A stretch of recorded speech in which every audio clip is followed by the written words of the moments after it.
What's going on YouTube? It's Phil here, back with another video. So I've just come up for 100 days of semen retention, feeling good, feeling grounded. It's my day off.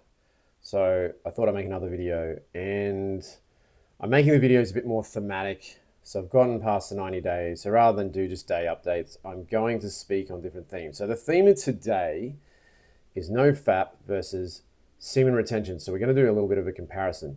So when I started this journey in my late 20s, which is a little while ago now, I just wanted to stop fapping. That's pretty much it. So, the reason for that was I wanted to cure my corn-induced erectile dysfunction. So it was all around that because I just couldn't function with a woman, and it was really scary as, you know, a dude in their 20s, and I'm having all sorts of problems in relationships and with women, and yeah, so I wanted to find a way out of that, and I stumbled across a website, yourbrainoncorn.com. I don't even know if it's still around. It was back then. And there was a forum attached to that called reuniting.info, which was run by Gary and Mania. And Gary, I believe, has passed away, is no longer with us, but he was doing a lot of research into Your Brain on Corn. And Mania was doing a lot of work helping him run the website and various other things in the background. So they were both working on this together. And thank God they did, because that was like my appreciation to both of them, Mania and Gary, because that was the first forum I found where I could talk to other people who were going through the same things, suffering the same challenges. And this is really before NoFap became popular and solidified, and the Reddit may have started around that time. I think it was a little bit after, but this is all sort of before NoFap even became a Reddit and a movement and a thing. But yeah, I had really good success with that, but it was just in the context of NoFap. So it was just basically no PMO. But that really did help me. It cured my corn-induced erectile dysfunction. I could start having S-reactive women, like healthy, you know, sexual relationships, and it was a big win for me. It was a game changer. It was not easy. I had to go through quite a few rounds of trying to get to 90 days of NoFap. But eventually I did, and I was getting a lot of those benefits they talk about on the forums. So, you know, all the clarity of mind and improved focus, increased energy levels, the female attraction. I could tell you some stories, and maybe I'll do another video about some of my attraction stories back then. Some of them are pretty crazy and weird, but like the benefits are real. And I experienced a lot of that. So I went through my own NoFap journey, and I've done it over the years since then quite a few times. I've gotten back into NoFap and semen retention, although these days I think of it more as semen retention, and I'm going to talk about why. So like really quick, the difference between the two. So NoFap is recent, and it's more just about the dudes who want to stop PMO. They just want to stop looking at corn. They want to stop playing with themselves, and they because they know it's a bad habit. They know it's affecting their lives. They know it's stopping them from being the men they want to be. And that's sort of where a lot of guys get in, and where a lot of guys, it doesn't really evolve beyond that for a lot of guys. And that's cool. So I sort of see semen retention as a bit of an evolution, or the next step in the journey, at least for me, from NoFap. So, and semen retention is sort of probably a secular definition for something that's actually been practiced for thousands of years. So if you look at sort of Eastern religions and medicine and things like that, so you've got like Buddhism, you've got Taoism, you've got yoga, and all of these ideologies, religions, whatever you want to call them, they talk about and they have experience with and wisdom around the practice of semen retention. They approach it from different angles, and they have different terminology, but there's a lot of overlap too. I'm not an expert in this, so I'm not going to, you know, speak to these things, but just know that semen retention has been around for thousands of years in different forms, different guises, different names, and people have been using semen retention as a way to develop themselves spiritually, physically, mentally, emotionally for thousands of years. So this is not a new practice, but I think it's gotten traction again recently in a more secular, accessible version, which is sort of called semen retention. But it doesn't have to stop there. So basically, that's the key difference. One's new, a lot newer, and only got codified as a Reddit tag probably in the last 15 years. And then semen retention's been around for years and years and years, being practiced through religion. And so there's a lot more history to it, a lot more wisdom. So kind of once you get past NoFap, a lot of guys want to sort of keep going with the practice, and they start getting into semen retention, and they might start going down the path of yoga or Buddhism or Taoism or like investigate all those. So that's where it can go. And I've looked into some of that stuff. So that's essentially like the superficial difference. But another way to look at it is, and this was my experience, right? So, and this can be one of the traps of NoFap. I'm not hating on NoFap. If you're just trying to do a NoFap journey just to stop PMO as a way to develop yourself, cool, man, awesome, that's great.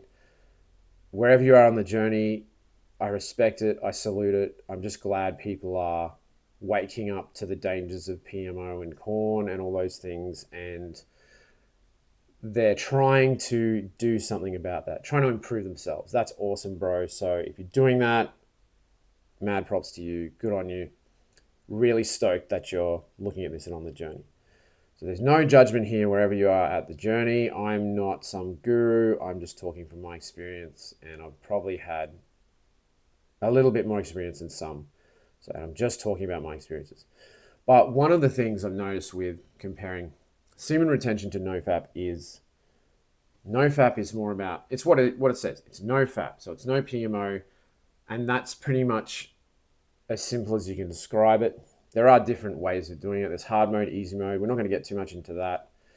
But essentially, NoFap is just not fapping. And if you're not fapping, you're doing NoFap. That's pretty much it. But the thing about NoFap is, it's like what the name says, it's NoFap. So rather than focusing on what you want, you're focusing on what you don't want. And that has a subconscious implication, right? The example I like to use is when someone says, don't think of a pink elephant, you think of a pink elephant. You can't not think of something. So if you're trying to tell yourself, don't fap, don't fap, don't fap, your subconscious doesn't do negatives. It can only deal with the term presented to it. So you basically just, even though you've got the no there, your subconscious mind, or the energetically, you're just focusing on the word fap. So that's what your subconscious is still hearing. So you're kind of focusing on what you don't want rather than what you do want, which is what I like about semen retention. So we're focusing on retaining the semen, but what does the semen represent? It represents our male life force, our sexual energy. So we're focusing on retaining that. And so that's like one of the key differences between the two, focusing on what you want versus not focusing on what you don't want, right? So that's what I like about semen retention. So this leads into the next point. So semen retention is about cultivation of sexual energy, right? But I mean, when you think about it, why would you want to do that in the first place? Are you just trying to amass this great reservoir of sexual energy and you just conserve it and never spend it? Like to me, that's like your, kinetic energy and potential energy. It's like that. If you're just continuously storing up this reservoir of energy, but you never actually expend the energy and you never use it, it's kind of pointless. So semen retention on its own, just retaining, and if we just take that literal definition, if you're just retaining your energy in your semen, cool, but what are you going to spend that energy on? At some point, for this to have any value, you have to release that sexual energy or transmute it or channel it, whatever you want to call it. But that energy needs to be directed somewhere else for it to have any impact, value, effect on the world, right? If you just retain for the rest of your life, then, that's not going to have much impact on the world. Indirectly, it will, because you can't just retain that. That energy will want to come out in other ways, and there's no way to completely stifle it. But the point I'm getting at is that retaining endlessly is not necessarily the end goal. Now, some people would argue they're doing it as a spiritual practice, as a way to transcend physical desire and needs. That's a whole other thing. I'm not going to get into that in that video, but I'm just making the point that semen retention, one way of looking at it, and a good way to look at it, not the only way, but a good way to look at it, can be management and conservation of your energy, your sexual energy, which is just your male life force. It's your libido. It's your sexual energy can be expressed in different ways, not just through S3X. You can channel that into different pathways and use it to like really go on your path in life and direct all the energy into there rather than spraying it off into the universe in a million directions. And that's kind of one of the real benefits of adopting a more semen retention kind of view to it. It's like channeling your energy on your life's purpose. So semen retention, but semen retention for what? And hopefully it's for your life's purpose. That's what I would argue. It's like you want to be retaining, so you're cultivating your sexual energy so it can be expressed through your life's purpose. So that kind of leads me on to the next point. So purpose.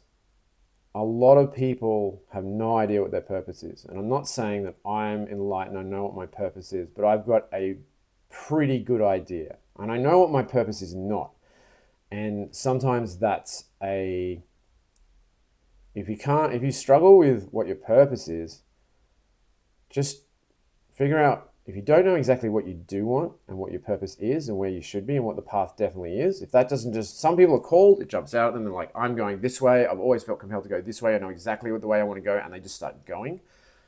That's probably the minority of people. For the rest of us, we kind of have to spend a bit of time figure it out. And one of the ways to figure it out is, if you don't know what you want to do, have a good idea of what you don't want and start walking in a different direction. Or start walking in the direction that's diametrically opposed to what you don't want. And that's probably a good start, okay?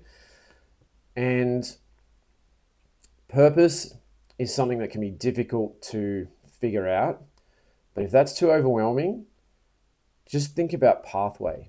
If you're just standing there in life and don't know what to do, don't get overwhelmed, don't get stuck, don't stand there and be too afraid to take a step forward. Just start walking. Pick a direction and start walking. Pick a pathway and start going on that pathway. Pretty soon, you'll figure out, you'll get feedback from the universe, whatever you want to call it, God, angels, the universe, life. You'll get feedback that you're on the right path. You may need to just course correct a little bit by a few degrees, or you'll get pretty compelling and jarring feedback sometimes that, hey, that was the wrong path for you. You need to like do a U-turn and go back the other way, and sometimes go back further than the way you came. But sometimes the universe will slap you around the face and go, yeah, wrong way, buddy, go back. But that's not bad. That's a lesson learned, because now you've learned another pathway that's not for you. So you've got information about that. So when that happens in life, don't get discouraged. And because a lot of us, especially for the men, we get bombarded in society with, cash, money, all that stuff, success, women, we got to chase all these things that society is conditioning us to do, and it leads us down the wrong paths. And some of us can take the wrong pathway, 1, 2, 3, 4, 5, 6 times before we learn that lesson, go, this stuff is not going to make you happy. It's not the way. And then you start looking for answers, which kind of leads me to the next part. So for me, at least, my experience has been on this journey, because I've gone through NoFap, I've gone through semen retention, I've gone through addiction recovery, I've done courses, I've seen psychologists, I've done different modalities, body work, breath work. I've explored a lot of different things on this sort of journey. But what I've really come to realize for myself, and I know a lot of other people have sort of come to this realization, is there's a spiritual component to this life, and semen retention can really help you get in touch with that side. And I would argue that, I'm not talking about religion, so don't freak out. Like, don't think that I'm going to God bother you or start trying to rope you into any culty religious stuff. It's not like that. If you have a secular view of the world, or even an atheist, That's fine. No judgment, man. But my experience has been that there is something greater than myself. Now, you can call that what you want. You can call that the universe, you can call it God, guardian angels, whatever. Purpose, higher power. There's lots of names for this thing. But my experience has been that there is something out there greater than myself, and I've experienced it, I've had contact with it, and nothing will convince me that it's not. Something's looking out for me, basically. Some force, something. You may think it's woo-woo. I don't really care. I'm just talking from my experience, man. But all I encourage you to do is be open. Because at the end of the day, we're talking about faith, right? This is just a question of faith. You just believe something. And if you're an atheist, you believe that there is nothing else out there. That's still faith. You're still making, because nobody knows. If someone could prove the existence of God or higher power or disprove it, well, then we wouldn't be having this conversation. Everyone would just know categorically, factually, this is the way it is. And that would be that. As obvious as the sky is blue, God exists or he doesn't. But that is not the case. We can't prove that one way or the other, and we can't disprove that one way or the other. So it just comes down to faith. So please don't come to this channel with arguments which are questions of faith. If you believe, cool. If you don't believe, cool. But it's still a question of faith, and that's fine. Everyone has their own journey. I'm just talking about from my personal experience. I have had contact with a higher power. I believe that's real. I've experienced that in my life. And I have used semen retention to develop my connection with that higher power. Now, that might sound a bit woo-woo, but for me, higher power is not a personification of God. It's not a religious God. It's not a dude in the sky who I pray to, a little man that I talk to with a big beard or anything like that. It's not like that. It's just an energy that I connect with, and I know when I'm connected with it, and I know when I'm not. I know when I'm on the right path, and I know when I'm not. I can feel the energy, literally. I feel it when I meditate. I feel when I'm getting closer to it and connecting with it, and I feel when I'm getting disconnected to it. And I know the things that lead me away from it, and I know the things that lead me back towards it. And that's really all I'm talking about. So don't get bogged down with like religion, because religion is just one man's or a bunch of men's attempt to try and figure out the mystery of this universe. And it's always going to fall short because it's a man-made description. Like, God is ineffable. Higher power is ineffable. We can try, but we're always going to come up short. But, there's no harm in trying. We're just trying to get closer to an ideal to God. We're never going to be God, but we can try and develop a connection with spirituality and with God. So rather than use the word God, I like God, G-O-D, good orderly direction. That's all I'm talking about. I'm not talking about little man in the sky. So if it's better for you, just think about spirituality. What's the key word in spirituality? Spirit. What is your spirit? And when we say spirit, I'm not talking about like drinking spirits. Although, think about when you're merry in good spirits, right? That is a positive energy. That's what I'm talking about. When we say spirituality, it doesn't have to be any more complicated than that. It's just an energy you connect with when you're alive, you're non-stifled, you're on your purpose, you're connecting with the good orderly direction of your life. That's what I mean by spirits. So it doesn't have to be any more complicated than that. Higher power, spirituality, to me it's all the same thing. And higher power is a term they use in recovery a lot because I've been through S3X addiction and recovery. So don't freak out when I start talking about spirituality, but I encourage you to explore that side. If it's something you're interested in. For me, I was in the church for a long time. I went through, 12 years of Lutheran schooling, but I got disconnected from God when I was 14. 13, 14. There was some things that happened in my church. I won't go into it. But there was some really bad stuff happening at my church, and I literally turned my back on the whole thing. I turned my back on God, spirituality. I was like, no, this is not for me. These guys are a bunch of hypocrites. This is disgusting. I'm out. And it took me a long way to find my way back to being comfortable with being able to reconnect with my spirituality. Though I will say this, coincidentally, maybe, I don't know. I don't really believe in coincidences, but maybe you do, maybe you don't. at the exact time when I was 14, that's when I turned my back on God. And that's when my life really started going wrong. All these things happened around that time when I was 14, like a whole bunch of things. And I won't go into that. But at the same time, I split, my spirit disconnected from that engagement with higher power. That's when everything really went to shit in my life. And I might do another post on like that whole journey, because there's a lot to it. A lot of things happened before I got to where I'm at here. But I don't think that's a coincidence that when I lost my faith, I literally lost my faith, but then my life, just everything started going wrong. And now, as I've gradually tried to rebuild that, and it's taken decades, literally decades, I've come back to being able to have a form of faith in higher power again. It's not the same God that I had experience with before, but I've been able to reconnect with my spirituality. And I want you guys, just stay open to it, man. Like, you don't know everything. Just admit that you don't know everything. Nobody does. So just don't ever be closed-minded to everything. I understand if you've had bad experiences with religion and churches. I have too. And I know, I get it. But I'll say this, don't throw the baby out with the bathwater, because that's what I did. And I think it was a mistake. But that mistake I had to learn from experience. So I appreciate that if that's something you have to go through and experience for yourself, sometimes that's the best way to accrue wisdom. It can take you a bit longer, but it will be a lot more powerful for you, and you'll have that experience and that wisdom where you can say, I've experienced that, I've been through that, and now I know. Like, I know. Not just I know in my head, I know in my whole being. That is what it is. Cool. So I don't want to meander. I don't want to make this long video, but I'm just doing a little bit of a comparison between NoFap, semen retention, and the things that can come into that. So for me, it's a little bit more than just hands off your junk. NoFap. This is, for me, at least, it's a spiritual journey, and I encourage you to develop that side of yourself, because we are more than just this body. You're more than just your mind. There is a spirit that you have that you might not have been connecting with.